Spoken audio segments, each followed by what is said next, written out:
এরকম জায়গায় থেকে মানুষ কত সুখী থাকতে পারে, আর আমরা এত কিছু থাকার পরেও আমার মনের মধ্যে খালি প্রশ্ন। তো হ্যালো বন্ধুরা, গুড মর্নিং। কীরকম আছেন সবাই? আশা করি সবাই আছেন অনেক ভালো। তো বন্ধুরা, আজকে হলো গুড মর্নিংটা হলো বেলতলি একটা ভাড়াই গনে। তো দেখেন এই যে সামনে হলো ভাড়া, আর ওই সাইড উঠতেছে বেলা, আর ওই যে সামনে পুরোটা ওই ভাড়া। তো সকাল সকাল উঠে হাতমুখ সাতমুখ ধুয়ে এলাম, এখন কিছু চা পানি খাওয়ানোর সময় গাড়ি সকাল সকাল লোড হয়ে যাবো আজকে। বন্ধুরা সকাল সকাল দেখে যে লোডিং লাগে গেছে গা এই ভাড়ারই গম্বুজ, আর বেলা উঠতেছে ওইদিকে। আর আমি এলাম অল্প চা খাবার নিয়ে, সকাল সকাল ভা বেটেতে চা, এই চা করে চা খাইতে আসি, মানে খুবই একটা সুন্দর ভা বেটেতে চা। আর এদিকে দেন এদিকে গাড়ির লোডিং পুরো হইতেছে। তো ভাড়ার মানুষ, তো ভাড়ার মানুষের লোডিং করার স্টাইল কিন্তু আলাদা। দেখছেন কটা করে ইট নেয় আর মজা করে লোড করে। এগুলো লোড কিন্তু ওইগুলো নর্মাল মাসে করে না, অনেক টাইম লাগে। আপনারা হয়তো লাশগুলোকে দেখছেন সারাদিন লাগা দিচ্ছে, আর এরা কিন্তু লোডিং করতে অত টাইম লাগা নাকি। আর এর মধ্যে আমি এলাম অল্প, মানে ওই সাইডে যে সাইডে মানুষ থাকে, কিন্তু এই জায়গায় দেখলাম এরা এই জায়গায় কত সুখী থাকে। আর আঙ্গুর এত কিছু থাকার পর আঙ্গুর মনের মধ্যে কত প্রশ্ন, তাই না? এই দেন পয় পড়লাম এগুলোর কাছে কোনো হদায় মধ্যে খাইতেছে, মানে খুব পুরাই সুখী। বন্ধুরা ফাইনালি গাড়ি হয়ে গেল লোড। তো আমরা এখান থেকে বিদায় নেই, এই হলো ভাড়াটা।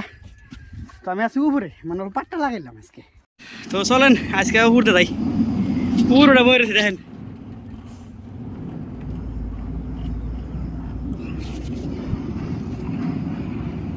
পাশ মিলাই গেল গা, আর আঙ্গুর পাইলট শুরু হয়ে গেল গা।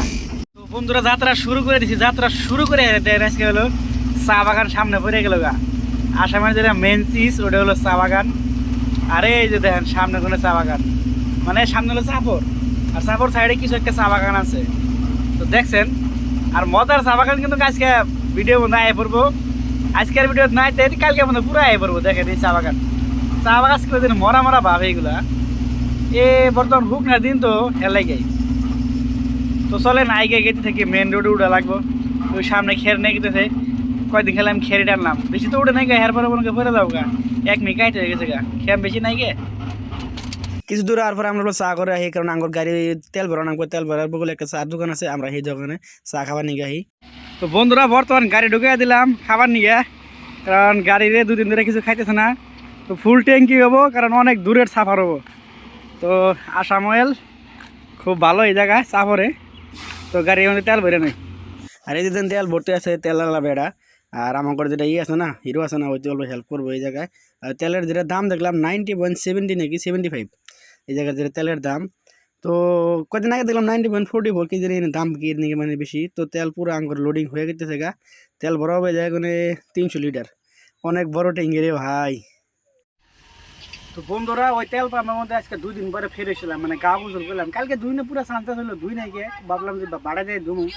তো বাড়াই আর পরে দিয়ে অবস্থা বেশি ভালো না, এরপরে আর 2 নাই গে, পরে ডাইরেক্ট এই জায়গায় হেরা রাস্তার বগলে পুরা ফ্রেশ পোলা হয়েছে, নেলে কিছু দিয়ে এলাম, কিছু রেস্ট নিয়ে নাই। তো বন্ধুরা খেতে তো হেরম লাগছে, হালকা খাবার নিয়ে গেলাম, বাকি জানো না আমি খাবার নিয়ে গেছি, মানে এতে ঘুরতেছি। তরকারি রুটি পাক হলাম, অনেকদিন পরে তরকারি রুটি খাম। তরকারি রুটি যেটা খুব একটা প্রিয় খাবার আমার, অনেকদিন আগেকার। তো খায়া চেক করে দিই কিরকম হয়েছে। তো বন্ধুরা রাত হয়ে গেছে মেলা, মানে বেশি নাই তো নাকি, 8:30 হবে, 9টা বানি বাজলোই। তো আজকে আর গাড়ি দাবো না দূরে, ওই যে মানে পেট্রোল পাম্পে কোনো পেট্রোল ভরাই মেলা টাইম দেরি করছিলাম, মানে পয়সা নেই, হালকা লাফড়া লাগছিল। তো ওই জায়গায় পুরো সন্ধ্যা হয়ে গেছে গা, চাপর কিন্তু শালমারা এলাম, শালমারা হেরে। তো এনে ভাই বেড়াতে বাড়ি তো অভাব নাই, খাই দিয়ে এলাম, খাই দিয়ে হেরে মাসে হয়তো না দেখা ফুরুত করে গাড়ির মধ্যে শুয়ে পড়লাম। এনেই ঘুমু, এনেই ঘুম পারমু, কারণ কয়েকদিন কেন আমার এই জায়গাটা স্বাধীন। তো গুড নাইট। কীরকম লাগলো জানেন, আর চ্যানেলটা সব মানে ফলো সাবস্ক্রাইব সবাই করেন। তো কালকে গনে আবার নতুন, মানে এই ট্রিপটা পুরো শুরু করুন কালকে গনে। তো আজকের মতো এখানে ভালো থাকেন, হ্যাঁ।